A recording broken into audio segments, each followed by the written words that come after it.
Halo semuanya, selamat datang di kanal Opa Dosen.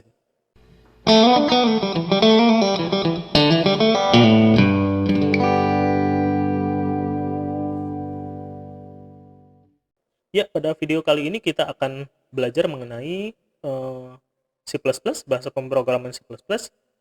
Bagi yang sudah mahir tentang C++ ataupun sudah cukup mengetahui tentang C++, bisa skip video ini.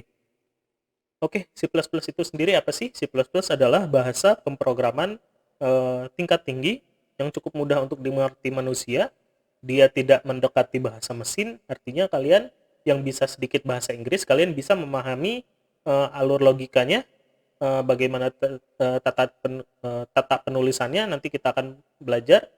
Eh, C++ ini dibikin oleh eh, Jan Strootrup, pakai B di depannya, Bjan Strootrup, sebagai ekstensi dari bahasa C itu sendiri. Nah, bahasa C++ ini sudah beberapa kali mendapatkan major update, diantaranya waktu itu 2011, 2014, sama 2017. C++ 98, C++ 11, 14, dan 17. Nah, C++ ini kenapa sih kita menggunakan bahasa C++? Bahasa C++ ini hampir digunakan oleh banyak sekali developer di seluruh dunia menggunakan C++. Di antaranya Google juga di belakang engine pencariannya juga sedikit menggunakan bahasa C++.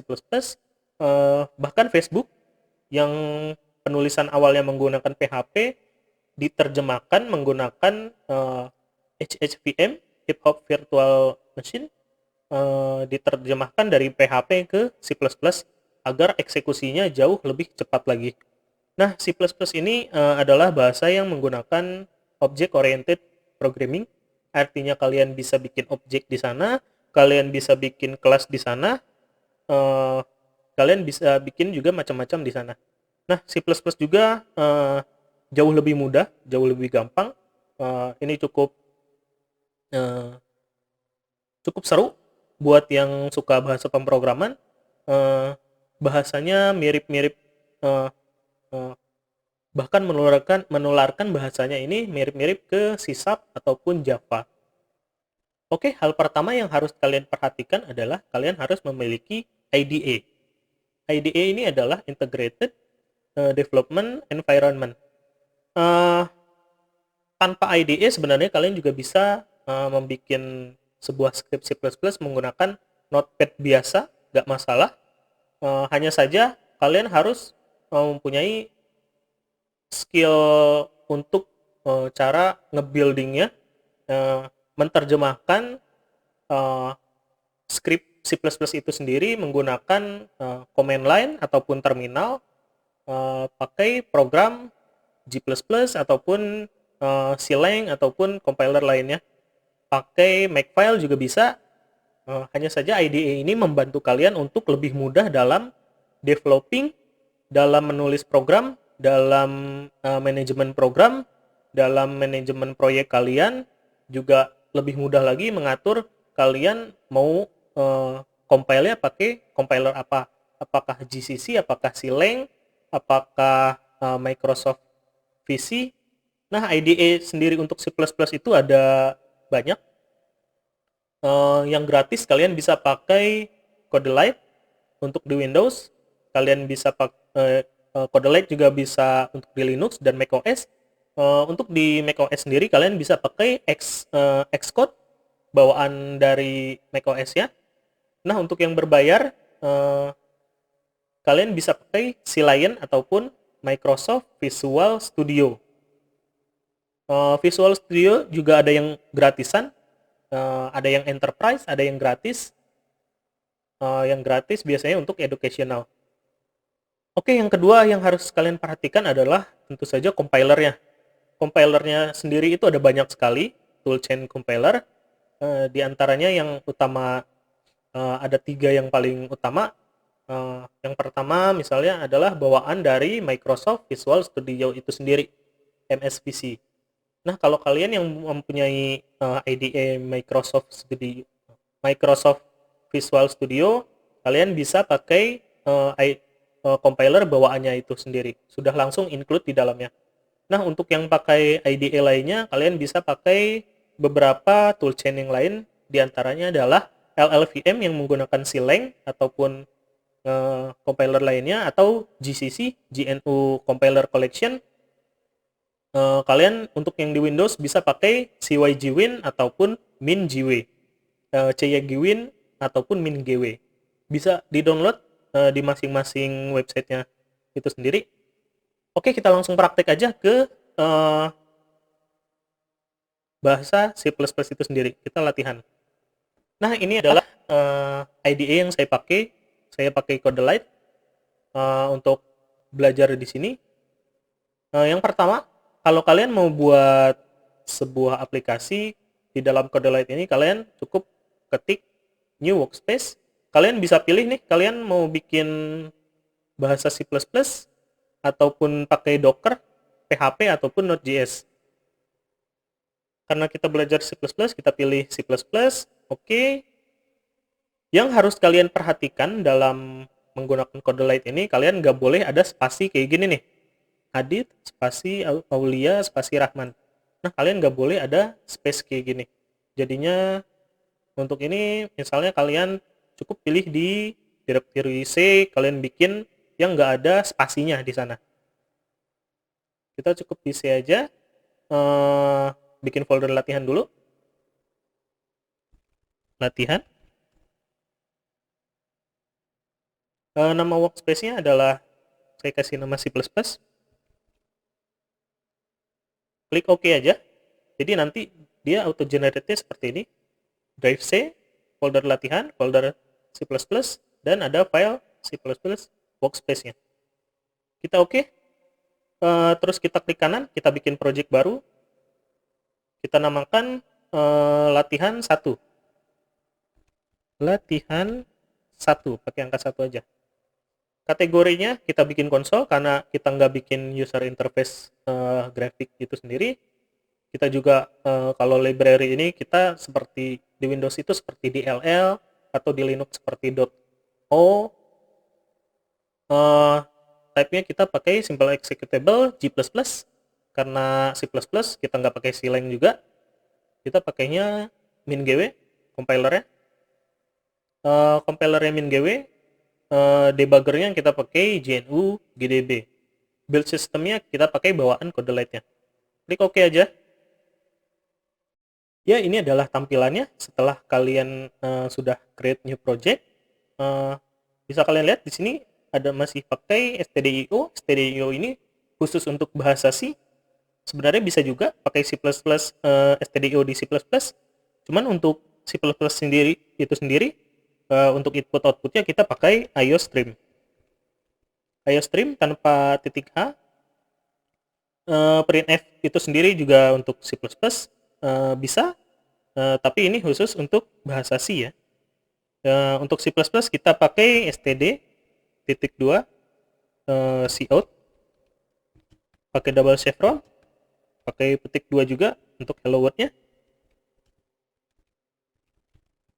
pakai tanda seru, kita langsung titik koma. Setiap bahasa C atau bahasa C++ di akhiran line code-nya kalian harus pakai titik koma ya. Nah, untuk build aplikasinya itu sendiri, kalian bisa langsung klik kanan di sini. Di kanan project-nya, bukan di workspace-nya. Workspace juga bisa, hanya saja nanti semua project yang ada di bawah workspace itu akan langsung di build. Kita klik kanan aja langsung di project-nya, bisa build langsung di sini, atau bisa di menu build ini, build project, rebuild project, kita pakai yang build and run project. Kita tunggu. Nah, tadi program udah jalan sedikit, cuman dia langsung auto close ya.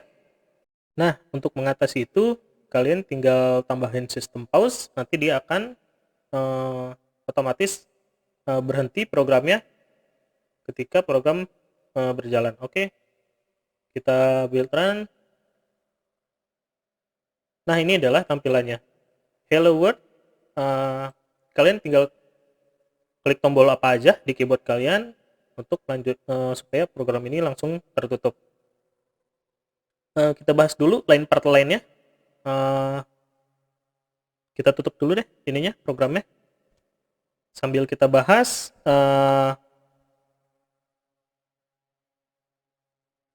line pertama include IOStream ini adalah preprocessor. Preprocessor adalah kebutuhan header apa aja sih yang nanti akan dibutuhkan di pemrograman kalian. Ini isinya banyak fungsi, banyak library juga. Yang kedua ini kosong, white space. Yang ketiga in main. In main adalah entry point-nya. Dia adalah yang pertama kali ditunjuk ketika program kalian berjalan. Terus ada argc dengan tipe data integer. Ini adalah argumen count-nya. Kira-kira ini kalau ini khusus untuk aplikasi kalian yang menggunakan argumentasi di akhiran ketika eksekusi program kalian. Argv ini adalah ininya, variabelnya. Contohnya kayak gini. Misalnya nama nama aplikasi kalian kan ini latihan 1. Misalnya latihan 1.exe.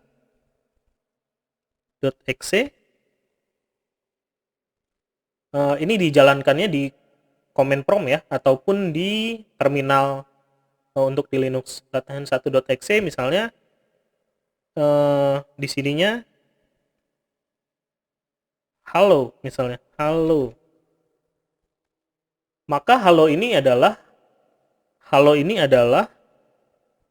argv argv indeks ke 0-nya. Aksinya ada berapa sih nanti? Misalnya di sini ada hello, di sini kalian tambahin lagi word. Maka argv yang selanjutnya, isi selanjutnya adalah argv yang selanjutnya yang ke 0 ini misalnya adalah halo. Yang selanjutnya ini adalah, nah seperti itu kira-kira. Ini adalah bentuk argumentasinya kalau aplikasi kalian dijalankan di command line. Ini adalah bracket pembuka dan penutup sebagai penanda bahwasanya dia masuk satu kesatuan dalam satu fungsi, yaitu fungsi main kalau di sini. std code, std ini sendiri adalah namespace. Dia adalah namespace standar, baik itu di IOStream-nya, baik itu nanti preprocesornya adalah string misalnya. Ini adalah standarnya. Cout sendiri itu untuk keluaran tampilan di display kalian nanti yang seperti udah kalian lihat. Tampilannya adalah hello world. System pause sendiri untuk melakukan pause ketika aplikasi kalian sudah berakhir dieksekusi. Sebenarnya ini nggak usah ya, karena kalian masih belajar. Kalian bisa pakai system pause. Return 0 ini kembali nilai kembali dari in main-nya. Oke, sampai sini dulu untuk video belajar C++ dasar. Kalau kalian rasa video ini bermanfaat, silakan kalian klik tombol like atau thumbs up. Silakan kalian share juga video ini ke teman-teman kalian lainnya yang masih belajar C++. Ditunggu aja video pembelajaran C++ yang lainnya. Kita akan bahas satu persatu dari level belajar nanti level kalian pemula sampai level medium ataupun bahasa mungkin yang lebih tinggi lagi. Sampai jumpa.